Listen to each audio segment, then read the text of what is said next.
Bienvenidos a su programa Respuestas Apologéticas, un espacio en donde desde la razón daremos respuesta a sus dudas sobre la fe. Mi nombre es Dante Urbina, apologista católico, y bueno, voy a acompañarlos en este viaje.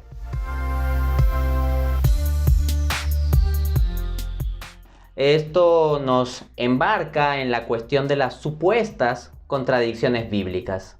Vamos a ver que la Biblia no se contradice, sino que se complementa.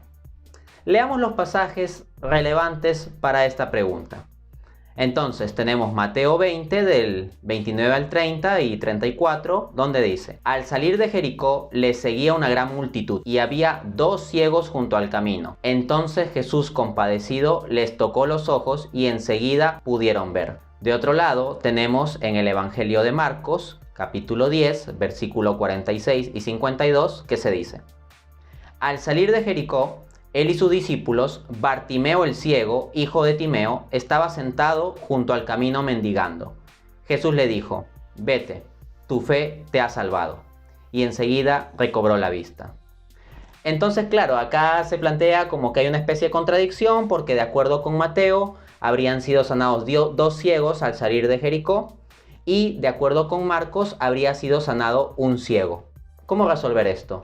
Es que no hay contradicción. Contradicción sería si es que Marcos hubiera dicho que fue sanado única y exclusivamente un ciego. Pero Marcos en ningún momento dice eso. A ver, si fueron sanados 2 ciegos, ¿es también verdad que fue sanado uno? Sí. Entonces, ¿cómo resolver esto? Hay una forma muy natural de dar la respuesta.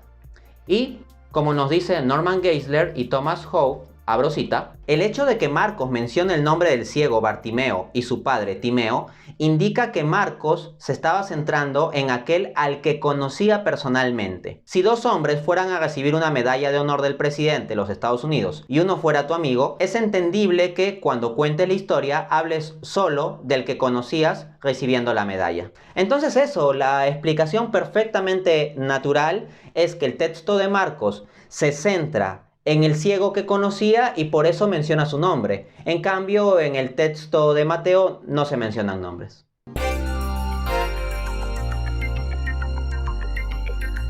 Vamos nuevamente a los textos relevantes para analizar. Primero tenemos Mateo 28:5, donde dice: El ángel respondiendo dijo a las mujeres: No teman, sé que buscan a Jesús, el que fue crucificado. De otro lado, Juan 20:12 dice: Y vio a 2 ángeles vestidos de blanco, sentados donde había estado el cuerpo de Jesús. Entonces, de nuevo se alega como que hay una contradicción, porque el Evangelio de Mateo hablaría de un ángel y el Evangelio de Juan hablaría de 2. Pero de nuevo, no hay contradicción. O sea, en ningún momento Mateo está diciendo que había única y exclusivamente un ángel. Y hay una regla que siempre se cumple: cuando hay 2, es también cierto que hay 1. Siempre que haya 2, habrá también 1. Entonces, no hay ninguna contradicción específica aquí. Como reportan Norman Geisler y Thomas Hope, abro cita: Mateo no dice que había solo un ángel. Juan se refiere a cuántos ángeles fueron vistos. Ahora, la cuestión es, ¿cómo explicamos que Mateo se centre en hablar de un ángel? Bueno, la respuesta la encontramos en el Evangelio según San Mateo, capítulo 28, versículo 2, donde leemos: Un ángel del Señor descendiendo del cielo y llegando, removió la piedra. Entonces, Mateo se está centrando en aquel ángel que removió la piedra. En cambio, Juan está hablando de los 2 ángeles en conjunto. Entonces, es una complementariedad por la diferencia de enfoque que hay en los evangelios. De hecho, que los evangelios tengan estas diferencias al narrar detalles refuta una teoría conspirativa que diga que los evangelios fueron fabricados para engañar a la gente. Porque si hubieran sido fabricados, entonces como que se habrían puesto de acuerdo y no tendrían estos elementos de narraciones distintas. Entonces, el hecho de que hayan estas diferencias es clara muestra de que no tuvieron una especie de coordinación conspirativa para ver qué es lo que iban a decir. Y de acuerdo a los estándares históricos, uno puede entender, dando las flexibilidades del caso, como también suele hacerse con otros textos históricos, que no hay una contradicción necesaria aquí.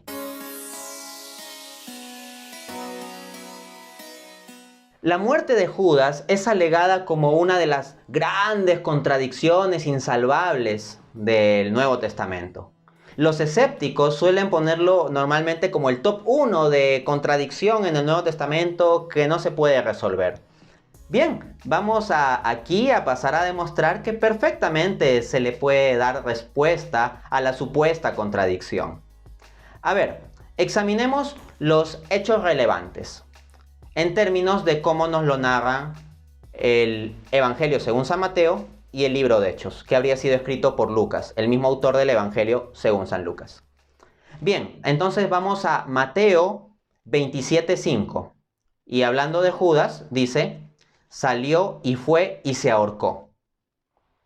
De otro lado, en el libro de Hechos 1:18, Lucas reporta, y cayendo de cabeza se reventó por la mitad, y todas sus entrañas se derramaron. Entonces, claro, se dice, aquí hay una contradicción porque el Evangelio de Mateo está diciendo que Judas murió ahorcándose, y en cambio el texto de Lucas, el libro de Hechos, estaría diciendo que no, que Judas en realidad murió porque se cayó, se rompió la cabeza o se le abrió el vientre, ¿no? O sea, dice que cayó de cabeza y se le abrió el vientre. Entonces, ¿cuál de las dos historias es cierta?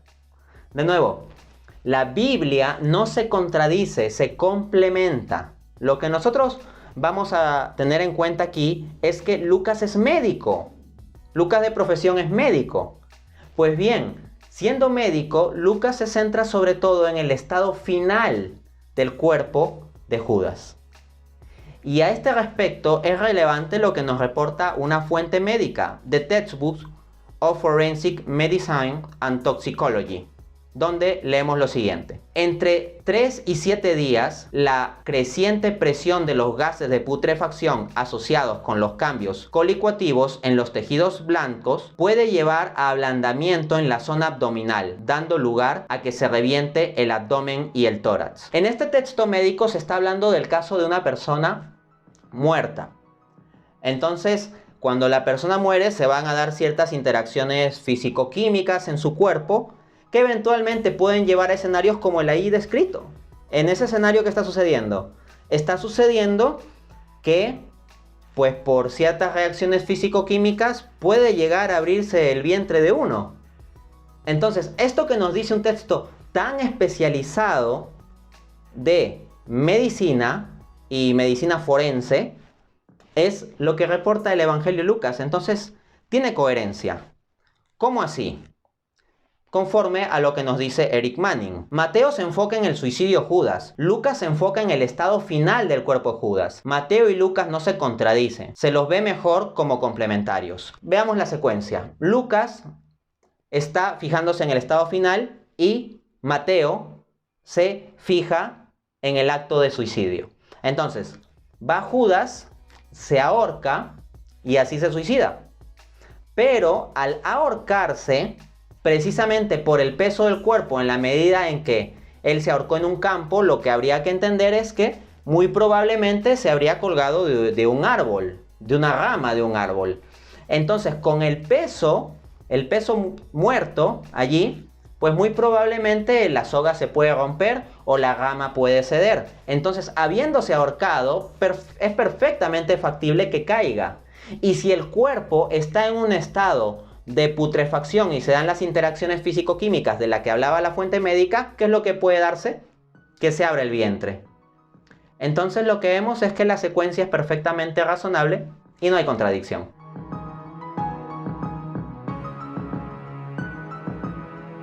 De nuevo, vamos a los textos para examinar.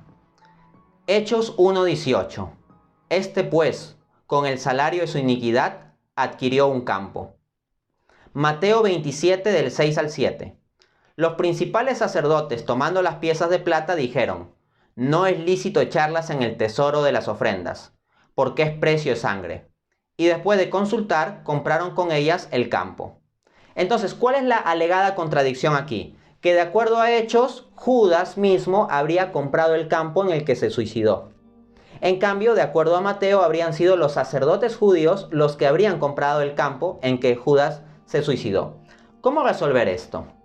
Bien, Eric Manning nos da una buena respuesta, nos da una buena pista que seguir. Él escribe: la ley judía decía que era ilícito para los sacerdotes mantener el dinero ensangrentado de Judas. Véase Números 35-31. ¿Por qué estaría bien que compraran un campo con el mismo? La historia de Lucas nos da una posible respuesta. No lo era. No era lícito. Por ello, los sacerdotes compraron el campo a nombre de Judas. Actuaron como intermediarios. Al comprar el campo a nombre de Judas, era como si Judas mismo lo comprase. Entonces, si ellos compran el campo, pero a nombre de Judas, pues tenemos que, en términos legales, el campo sería de Judas. Pero en términos factuales, quienes material o instrumentalmente habrían comprado el campo serían los sacerdotes judíos. Ahora, a alguno, por supuesto, esta solución le puede sonar como un poco forzada. Pero lo que hay que entender aquí es que hay que ver el estilo con el que se escribe en los evangelios y cómo es que se referencian ciertas cosas. Y lo que nosotros encontramos es que varias veces en los evangelios se habla de actos ejecutados por ciertas personas, pero atribuidos a personas que no son estrictamente los que los ejecutan. Porque acá, ¿qué estaríamos planteando? Que el acto mismo de comprar el campo habría sido ejecutado por los sacerdotes judíos, pero a nombre de Judas. Y por eso ciertamente podría también atribuirse a Judas, de tal modo que no hay contradicción. Vamos a ver este patrón con algunos ejemplos. Mateo 27, del 59 al 60. Dice: tomando José el cuerpo, lo envolvió en un lienzo de lino, limpio de lino, y lo puso en su sepulcro nuevo, que él había excavado en la roca. Y después de rodar una piedra grande en la entrada del sepulcro, se fue. A ver, ¿de qué José se habla aquí? Es José de Arimatea. José de Arimatea era un noble judío, un hombre rico. Ahora, ¿se imaginan a ese hombre rico haciendo ahí el trabajo físico de excavar en la piedra para construir un sepulcro? O un hombre solito rodando una piedra tan enorme como la que tapaba el sepulcro. No, eso no es factible. Lo que es razonable pensar es que en virtud de que José de Arimatea era un hombre bastante rico, tenía criados, tenía sirvientes. Entonces, quienes habrían excavado en la piedra para formar el sepulcro habrían sido los sirvientes de José de Arimatea. Y al mismo tiempo, quienes habrían rodado la piedra serían los sirvientes de José de Arimatea. No es razonable pensar que él solo haya rodado tal piedra. Entonces tenemos un claro ejemplo bíblico de que se puede hablar de José de Arimatea como el asociado a esos actos sin que él instrumentalmente los haya ejecutado, sino sus sirvientes. Otro ejemplo, Marcos 15:15. Y Pilato, queriendo satisfacer al pueblo, soltó a Barrabás, y luego de azotarlo, entregó a Jesús para que fuese crucificado. Ahora, ¿alguien se imagina que entonces Pilato mismo, autoridad romana, un noble, tomó el látigo y él se puso a azotar a Jesús con sus propias manos? No, si el texto bíblico dice que Pilato lo azotó, lo que está haciendo es aplicar la misma lógica que acabo de explicar. Quienes lo habrían azotado serían soldados romanos por órdenes de Pilato. Entonces los soldados romanos habrían ejecutado materialmente la acción, pero igualmente esta puede atribuirse a Pilatos. Entonces vemos que dentro de los usos bíblicos del lenguaje es perfectamente factible la solución que se ha dado a la supuesta contradicción sobre quién habría comprado el campo. Y bueno, eso ha sido todo lo que hemos visto por hoy. Nos vemos en un siguiente programa.